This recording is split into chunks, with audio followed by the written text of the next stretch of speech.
I am Shonda Buchanan, and today I'm the face of America.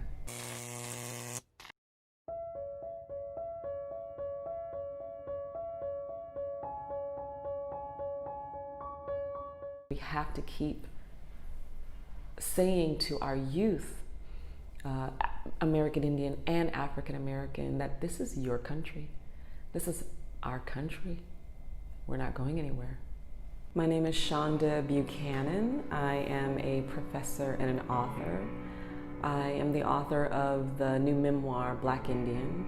I've been a professor at the university level for about 17 or 18 years, teaching everything from composition to senior seminar, critical theory, women's literature, ethnic lit, African American literature, so the gamut, in fact. I was born in Kalamazoo, Michigan.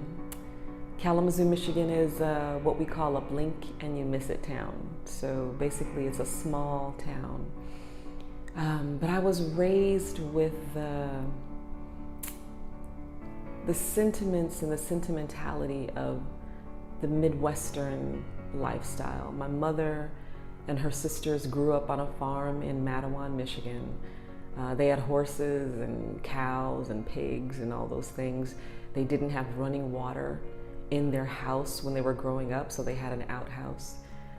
And a lot of people don't think about how that Midwestern area is basically the area of settlers.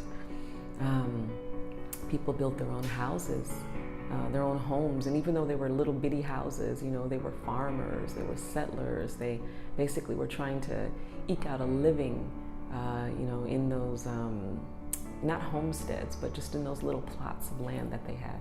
As a mixed blood woman, someone who considers herself African American with American Indian roots, and also someone who is, has, you know, I have white and European in me as well, so I consider myself triracial. So the real value that my mother instilled in me is that I'm human, right? Is that I have the right to be on the same playing field as everyone else, as a person who shares the same blood running through my veins. I think it was really important for my mom, even though she didn't actually say it, she didn't say, you should consider yourself as good as anyone in this society, as good as anyone in this world. But she would always say, I know what I have in me, but I consider myself a human being first.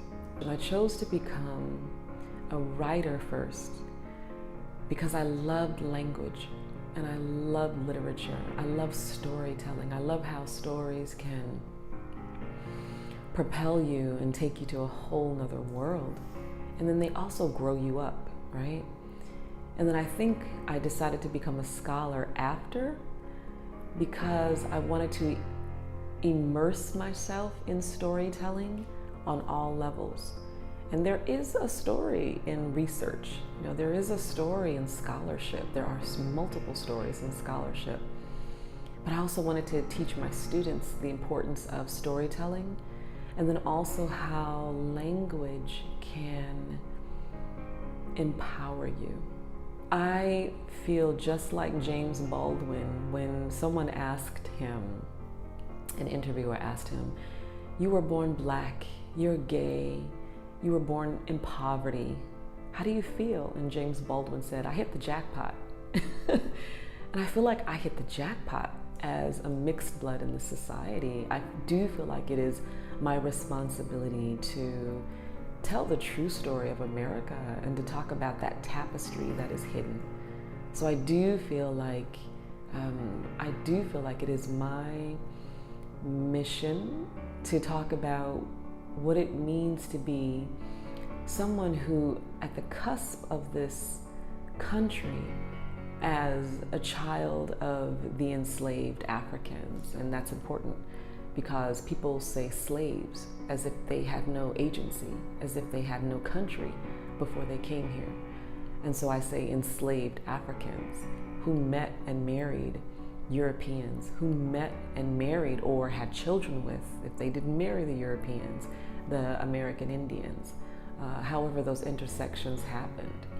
And I feel like it is my responsibility to celebrate and to sing the stories of those mixed bloods or free people of color or the mulatto or whatever those names were that they developed to relabel us and recategorize us for their own comfort, I think it's my mission to tell that story. The story of the American Indian is so complex in our society. And because I represent that intersection, I have to talk about both ethnicities that were shared the oppression, in our society in America for so long. American Indians have a trauma that they are suffering from, and one of the reasons that they probably still, or we probably still, kind of keep to ourselves is because we want to hang on to the tradition that we have left. So we want to hang on to our songs and our stories and our culture.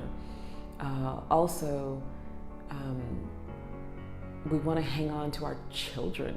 We want to make sure that we are teaching them our narratives and what happened to us in the past. And I will say that when I say trauma, the story of the American Indian is the French-Indian War, right? 400 years, 500 years since the first, 1505, Hispaniola, when the Spaniards came over and started enslaving the indigenous population, right, in those islands. So from 1505 to, when the first Trail of Tears, we'll go there, 1828, 1830, when the 5 civilized tribes represented the last of the removal, the Indian removal, or the great trail where they cried, right? This is what other American Indian tribes call the great removal. So that trauma of the fighting, the trauma of the encroachment, the trauma of being murdered, the trauma of being relegated to third-class citizen, not just second-class citizen in the society, of being less than, of having your tribal names stripped from you to a point where in the US Census, American Indians were called other, right? So that is the relabeling of you as an ethnic person in this society, just taking away your sovereignty, right? And so even though we, American Indians, still have our reservations, which were relegated to us, we were put on those.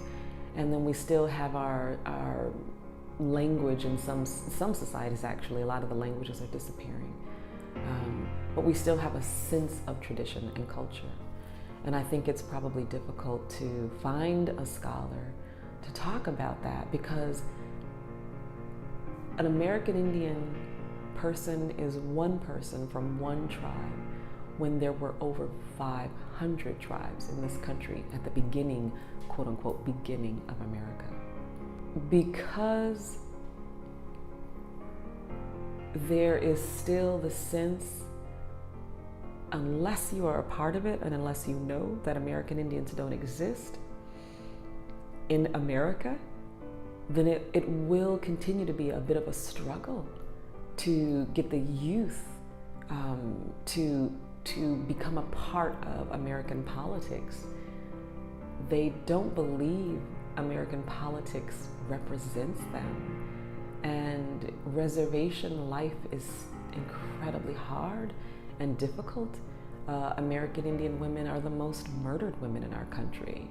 American Indian women are the most raped and abused women in our country, behind African American women, who are the most likely to die from domestic abuse, right? So the politics on the reservation, the disparity on reservations, the suicide rate on reservations is catastrophic. And because they're still dealing with the trauma of encroachment and settlers taking their land and pushing them into Indian territory, it's incredibly hard to see yourself as a politician or someone who can make a change and a difference in your world, in your society.